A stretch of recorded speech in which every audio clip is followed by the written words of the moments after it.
Hello, my honors students for English 9. This video is to kind of help you walk through how to analyze this poem. I know I've said already that our specifically our poetry unit, I would love to spend a lot more time on it, but with the week that we missed due to the ice storms and power outages and how things are playing out with the rest of the quarter and how grading days are going to happen, we can't get through everything. And so I understand if you feel rushed, if you feel like it's kind of hard to understand things because we just don't have as much time as I would like. So I am recording this video, you're watching it so that you can kind of get a better understanding as to how to go through this process, even when I maybe can't meet with you if you are busy and can't meet with me during office hours, or if you just want to do this on your own at your own pace. So, this is your honors assignment for week 7, which would be the second week of our poetry unit for quarter 3. So, let me show you what we're going to be doing. Just right off the bat as well, this is going to be almost identical to what we're doing with the janitor poem in our synchronous calls this week. So the questions are not going to be new. It'll be the same type of format. I'm just giving you another opportunity at an honors level to demonstrate how you can analyze poetry based off of the big 6 categories that we've talked about. So we are going to be looking at a Maya Angelou poem for this honors assignment.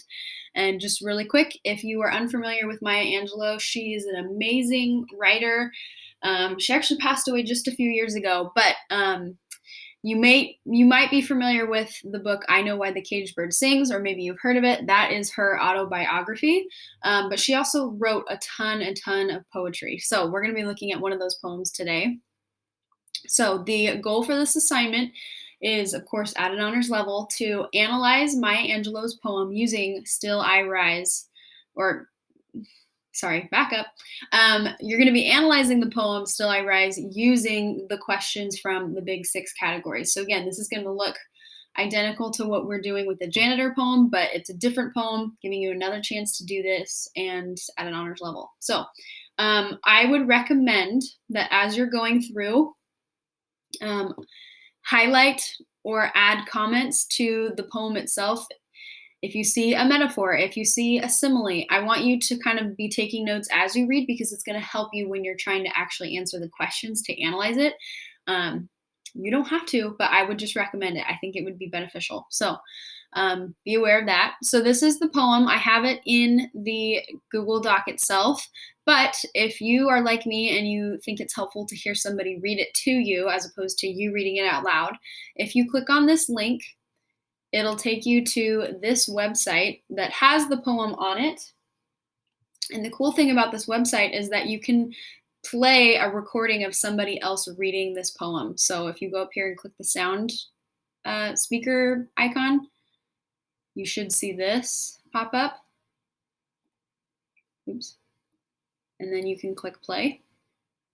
You may write me down in history with your bitter twisted. And she'll read it to you. And you can just follow along on here, or you can obviously go back and listen to it as you're following on this version. But she'll read it to you, and if that's helpful, you can use that. So it's linked right there.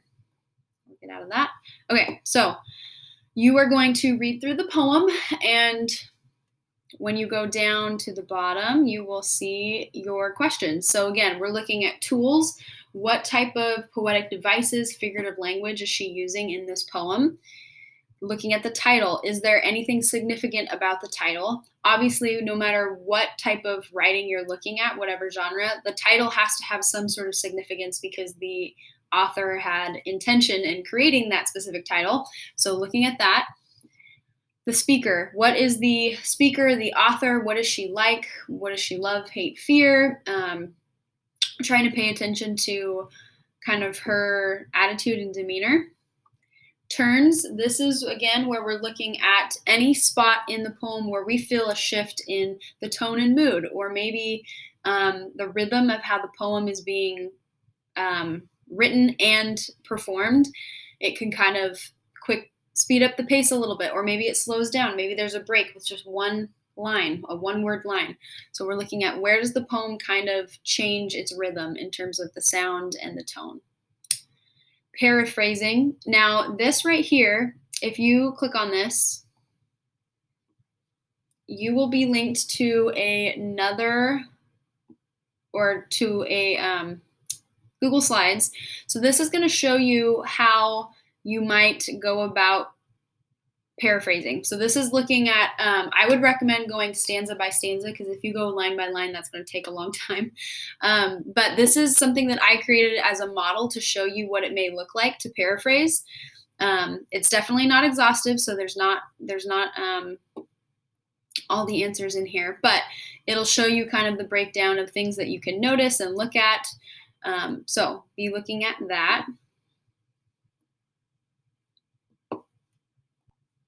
Okay, so paraphrasing, you're gonna go stanza by stanza and paraphrase what is happening. Put it into your own words. What is she saying? What is she talking about? What are the ideas? What is the story? What's happening in the poem? If you were to tell your friend or your mom about what's happening in the poem. And then lastly, we have theme. Again, these are universal ideas, so we're not mentioning any specific character or title, but a universal theme statement, which we just practiced with short stories. So thinking about what is the big takeaway, the lesson, what are we supposed to learn from this poem? So that is your assignment. If you have any questions, please let me know. But that's it. So there you go.